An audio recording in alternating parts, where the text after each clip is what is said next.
The room was silent, except for the slow, rhythmic ticking of the antique grandfather clock in the corner. Rain lashed against the windows like a warning.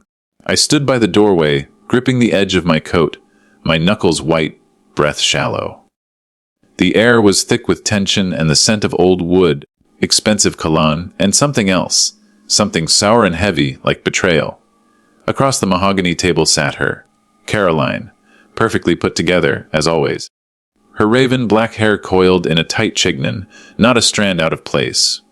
She wore a black dress that clung to her like pride, her ruby lips barely moving, as she uttered the words that shattered what little was left of my heart.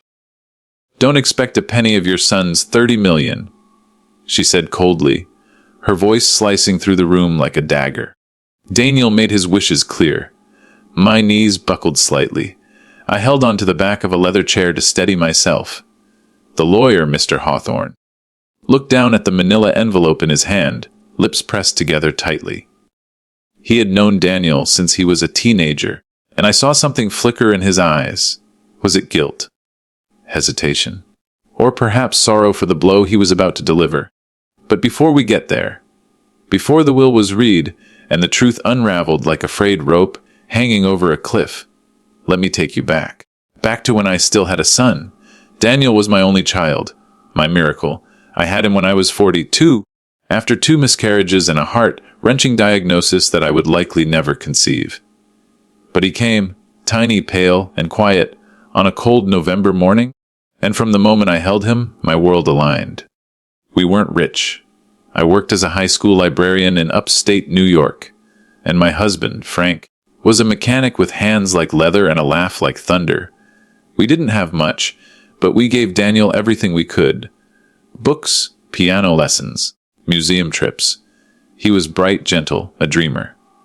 The kind of boy who'd cry if a bird hit the window. But dreams have a way of turning sharp. Frank died when Daniel was 15.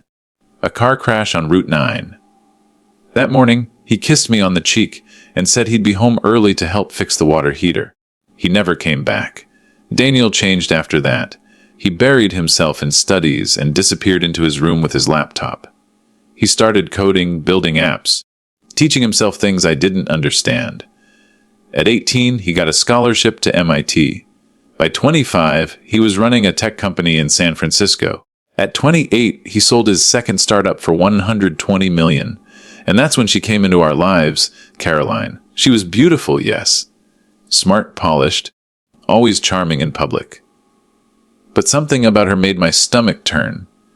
The way she'd brush imaginary lint off Daniel's shoulder in front of people. The way she looked at me, like I was some outdated furniture she was too polite to throw out. I tried to love her. God knows I did. But she didn't want my love. She wanted Daniel's world. And no witnesses to the past that built it. They married within a year. I wasn't invited to the proposal. The wedding was a sterile affair in Napa Valley. I sat in the back row, alone, while her family clinked glasses and gave toasts. Caroline didn't even look at me when they cut the cake. Calls became rare. Visits even rarer. I sent gifts. They went unopened. When I called, Caroline would answer and say, "Daniel's in meetings," before hanging up.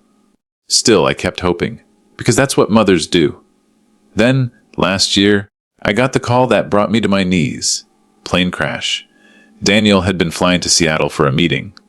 His private jet malfunctioned. No survivors. I remember dropping the phone. I remember screaming. And I remember the silence that followed.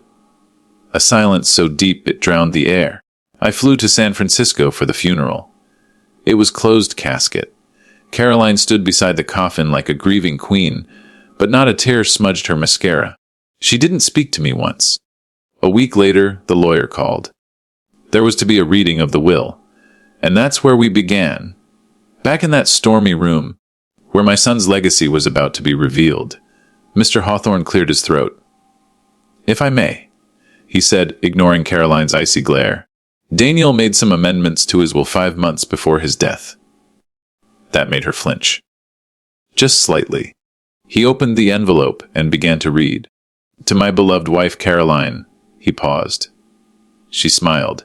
"I leave the house in San Francisco, my collection of watches, and 2,000 million in trust to be managed by the board at Hawthorne Law, to be released at a rate of 100,000 annually for 20 years, contingent upon her continued management of the Daniel Reeves Foundation.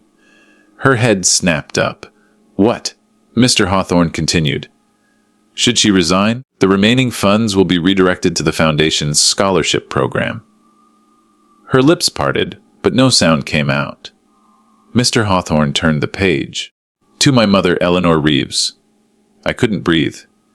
I leave the remainder of my estate, including a 28 million in liquid assets, full rights to my patents, and control of the Daniel Reeves Foundation. The room spun. I sank into a chair. Caroline stood up so fast, her chair toppled over. This is ridiculous, she spat. This has to be a mistake. He promised me everything? Mr. Hawthorne folded the papers neatly. Daniel's instructions were clear. We have the video recording of the signing as well, if you'd like to view it. She stared at him, livid. Then her eyes met mine, burning, humiliated, and filled with something dangerous. I should have felt vindicated, but I felt broken. Because the money meant nothing. I would have given it all, every cent, just to hear Daniel laugh one more time. To hug him. To ask him why he hadn't told me he was sick. You see, the crash wasn't random. It turned out Daniel had been diagnosed with a rare heart condition 6 months before his death. He was undergoing treatment. He kept it hidden, even from Caroline. Subplot 1 unfolded when I received a letter a few days later, handwritten, sealed with red wax. It was from Daniel. Mum, it began. If you're reading this, I'm gone. I didn't want to worry you. But I knew Caroline would try to erase you. That's why I made sure the will reflected what mattered. You were always my home. My truth. Thank you for raising me with love when we had so little. I never forgot. I never will. Please use the foundation to give other kids what I had, and more. I trust you. I love you. Always. I cried for hours. The second subplot came in the form of a boy named Miles. He was 16, from Newark, living in a group home. He had a mind like Daniel's. Built a wind-powered generator from scrap. His story reached the foundation through a local paper. I flew out to meet him. He reminded me of Daniel so much. It hurt. Over the next year, we funded 30 scholarships, opened tech labs in underfunded schools, and created an internship program for inner-city youth. Caroline. She lost. Eventually, she vanished from public life. Rumors swirled. Some said she moved to Europe. Others claimed she was trying to claw her way into another tech fortune. But I stopped following her path. She no longer mattered. What mattered were the letters I began receiving. From mothers, students, teachers. Kids who now had hope where before there was only cement and cold. I would sit in the garden, tea in hand, reading them aloud to myself. To the wind, to Daniel. In one particularly quiet moment, as autumn leaves danced around my porch, I closed my eyes and whispered, "You did good, my boy." And I swear, in the rustle of the trees, I heard him whisper back, "So did you, Mom." The lesson. Legacy isn't measured in dollars. It's measured in hearts changed, lives touched, and love given when it costs everything. And revenge. Sometimes the sweetest revenge is to heal where others tried to destroy, to rise with grace, to be better, to give what they tried to take. And never, never, let bitterness be your inheritance.